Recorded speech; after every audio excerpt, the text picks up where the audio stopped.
Today we are going to study a very beautiful poem written by James Russell Lowell. This is a very inspiring poem which teaches us about the value of kindness, the importance of self conquest, self control in our life. And James has used a beautiful poem to teach us this philosophy of kindness, pity, or self control. James was himself a very multi talented person. He was a poet, he was a critic, he was an editor, and he was a very rich, influential person in America. Now, this poem is about a man who goes to a sheikh, and the name of the sheikh is Yusuf. You know, sheikh is a kind of um, status which people in Arabian countries hold. Sheikh means a very respectable person in that particular community.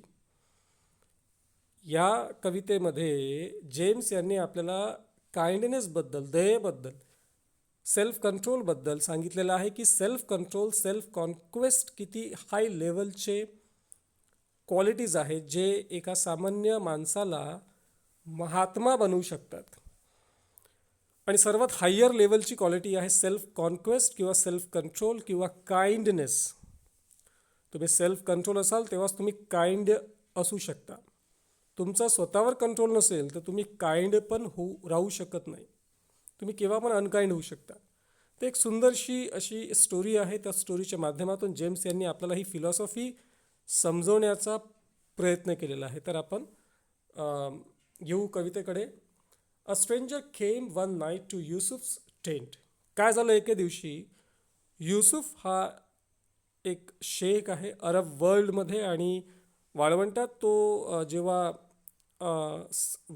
वास्तव्य करत होता तेव्हा त्याच्या टेंटमध्ये रात्रीला एक stranger आला. Stranger म्हणजे ज्याला असा व्यक्ती ज्याला आपण ओळखत नाही, एक अनोळखी व्यक्ती आला आणि तो अनोळखी व्यक्ती त्याला म्हणतो की behold one outcast and in red.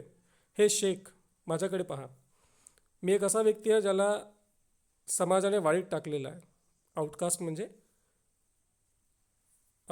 समाजाने बाहेर काढलेल्या व्यक्तीला आउटकास्ट असं म्हणतात. तर मला समाजाने आउटकास्ट केलेला आहे आणि मी स्वतः खूप घाबरलेला आहे कारण की प्रत्यक्ष राजा माझ्या मागे लागलेला आहे, मला मारायला लागलेला आहे. अगेन्स्ट हुज लाईफ द बाऊ ऑफ पॉवर इज बेंट. बाऊ ऑफ पॉवर मीन्स बो ऑफ पॉवर मीन्स बो ऑफ पॉवर मीन्स किंग, राजा परीक्षेमध्ये येऊ शकतो. लक्षात ठेवा, बो ऑफ पॉवर मीन्स किंग.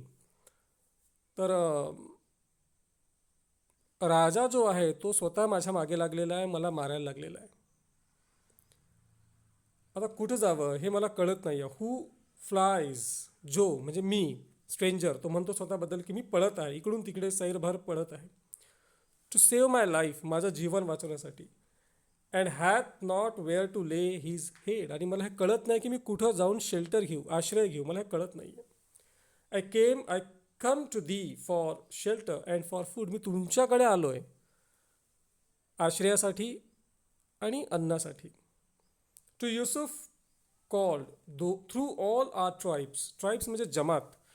तर संपूर्ण जे मुस्लिम जमात आहे अरब वर्ल्ड मधली किंवा त्या पर्टिक्युलर एरियामधली, त्या एरियामध्ये युसुफ हा एक अतिशय रिस्पेक्टेबल शेख म्हणून ओळखला जातो. तर तो असं म्हणतो की सगळ्या ट्राईब्समध्ये लोक तुम्हाला द गुड असं म्हणतात. बघा लक्षात ठेवा, संपूर्ण ट्राईब्समध्ये एक्झाममध्ये क्वेश्चन येऊ शकतो की संपूर्ण ट्राईब्समध्ये युसुफला लोक कोणत्या नावाने ओळखायचे, तर द गुड हा आन्सर आहे. तर तुम्हाला चांगला एक व्यक्ती म्हणून लोक ओळखतात म्हणून मी तुमच्याकडे आलेलो आहे.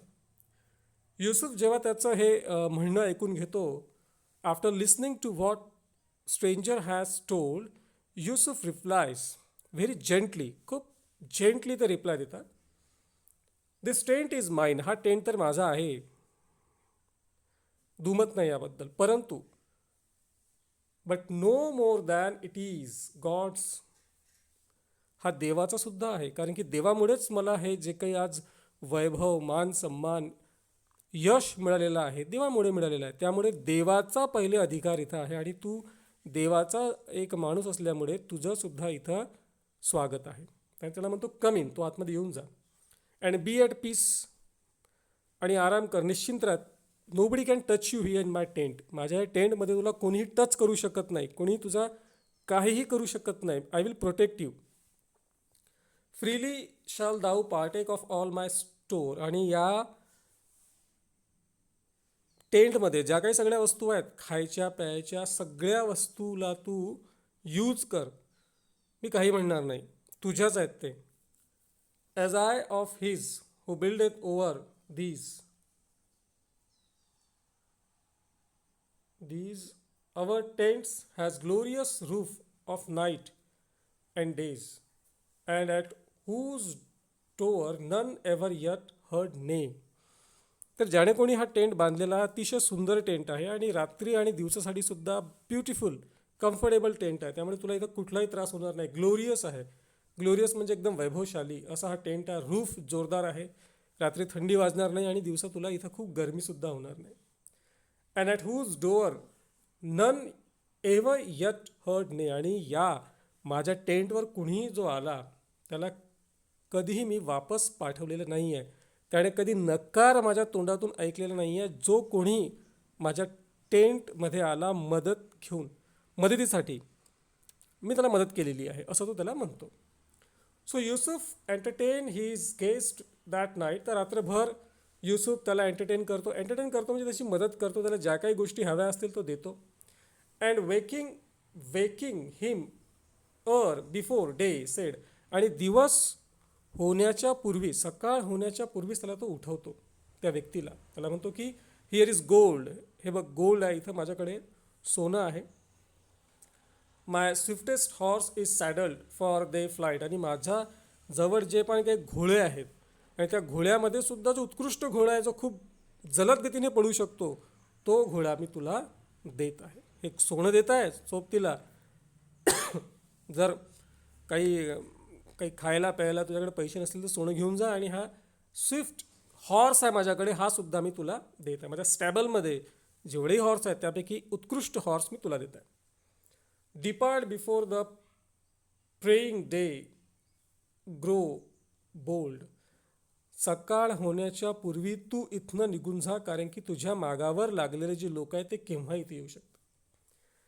As one lamp lights another nor grows less, so nobleness and kindle nobleness. As one lamp lights another. आता लॅम्प लागलेले होते, होऊ शकते की रात्री हा जेव्हा स्ट्रेंजर गेला तेव्हा कदाचित त्याने युसुफला बरोबर पाहिलं नसेल. आता सकाळ झाली, लॅम्प लागलेले आहेत, त्यामुळे त्याने युसुफचा चेहरा एकदम क्लिअरली पाहिला. आणि नोबलनेस एनकिंडल नोबलनेस. आणि कसं असते की जसे बॅड मॅनर्स असतात, इन्फेक्शियस असतात, वाईट तुम्ही जर वागला कोणासोबत तर दुसरा कोणीतरी तुमच्यासोबत वाईट वागेल, किंवा तुम्ही ज्या व्यक्तीसोबत वाईट वागला तो दुसऱ्यासोबत वागेल, तो मग तो तिसऱ्यासोबत, चौथ्यासोबत, म्हणजे एक चेन असते. एखादं वाईट कृत्य आपण केलो तर तो फक्त एका व्यक्तीपुरता थांबत नाही, बरोबर आहे ना. त्यात ते वाढत जात आहे पुढे. समजा आपण विद्यार्थ्याला एखाद्या शिक्षकाने रागवलं तर तो विद्यार्थी घरी जाऊन त्याचा राग त्याच्या आईवर काढेल, आई मग वडिलांवर काढेल, वडील मग पुन्हा त्या मुलावर काढतील, तर ते एक वाढत जाते. त्याचप्रमाणे चांगल्या गोष्टीसुद्धा वाढत जातात. म्हणजे एखाद्याशी आपण चांगलं वागलो तर तो दुसऱ्याशी चांगला वागेल, मग तो तिसरा व्यक्ती चौथ्याशी, मग चौथा पाचव्याशी, एक साखळी असते. तर इथं म्हणते कवी म्हणतो की नोबलनेस अँड किंडल नोबलनेस. तर शेखचा, युसुफचा नोबलनेस, उदात्तपणा, उच्च विचार आणि काइंड नेचर पाहून स्ट्रेंजरसुद्धा, त्याचंसुद्धा मन परिवर्तित झाला. तो काय म्हणतो बघा. That inward light the strangers face made grand. Inward light म्हणजे जो आतला प्रकाश आहे, बाहेरचा दिव्यांचा प्रकाश तर आहे, पण मनातला जो चांगला प्रकाश आहे, जो काइंडनेस आहे, जे चांगलेपणा आहे युसुफचं, ते बघून स्ट्रेंजरचं मन परिवर्तित झालं. Which shines from all self conquest. बघा मी तुम्हाला म्हटलं होतं सेल्फ कॉन्क्वेस्ट म्हणजे आत्मनियंत्रण, आत्मसंयम, ज्याने स्वतःवर विजय मिळवलेला आहे. जसे गौतम बुद्ध होते, महावीर होते, यांनी काय केलं होतं, स्वतःवर विजय मिळवला होता. हे असे लोक असतात ज्यांना आपण काहीही केलं तरी त्यांना काही त्रास होत नाही, कारण की त्यांचं स्वतःवर नियंत्रण असतं. तर शेख जो होता, युसुफसुद्धा एक प्रकारे सेल्फ कंट्रोल व्यक्ती होता. हे त्याने पाहून टाकलं आणि त्याला मग फार वाईट वाटलं स्ट्रेंजरला. तो खाली नील डाऊन होतो, म्हणजे गुडघ्यावर येतो आणि काय म्हणतो, he bowed his forehead upon Yusuf's hand. त्याने युसुफच्या हातावर आपला कपाळ, माथा ठेवला. सॉबिंग, रडत तो म्हणाला, O sheikh, I cannot leave thee so. O sheikh, हे शेख, मी तुला सोडून जाऊ शकत नाही. I will repay thee all this thou has done. तुम्ही जे काही रात्रभर माझ्यासाठी केलात, त्रास सहन केलात, त्याची मी परतफेड करीन. कसं करीन तो मग त्याला सांगतो. I will repay thee all this thou has done unto that Ibrahim who slew thy son. Unto that Ibrahim म्हणजे स्ट्रेंजरचं नाव असतं इब्राहिम, आणि याच इब्राहिमने काय केलेलं असतं, युसुफच्या पहिल्या मुलाला म्हणजे मोठ्या मुलाला मारलेलं असतं. आणि म्हणून सरकार, राजा जो राजाची जी माणसं असतात त्याला पकडायला लागलेली असतात. तर ॲक्च्युली युसुफ जो आहे हा आपल्या मुलाच्या मारेकऱ्यालाच घरी आश्रय देतो आणि त्याची एक प्रकारे सेवा करतो. तर त्याचं हे सगळं सेवा भाव बघून स्ट्रेंजरसुद्धा त्यालासुद्धा वाईट वाटतं आणि तो शेवटी ॲक्सेप्ट करतो की मी हे सगळं केलेलं आहे आणि तुम्ही मला मारू शकता. तुम्ही इतके चांगली व्यक्ती आहेत की मी तुम्हाला दगा देऊ शकत नाही. तुम्ही मला मारू शकता. I am ready to die for you. हे ऐकल्यावर तर मग युसुफ अजून त्याला काय म्हणतो बघा.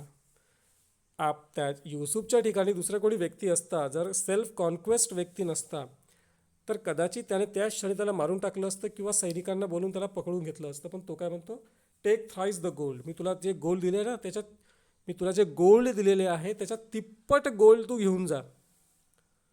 For with thee into the desert never to return. आणि हा घोडा घे आणि डेझर्टमध्ये जा, वाळवंटात जा, जिथं जायचं तिथं जा, परंतु पुन्हा परत येऊ नकोस.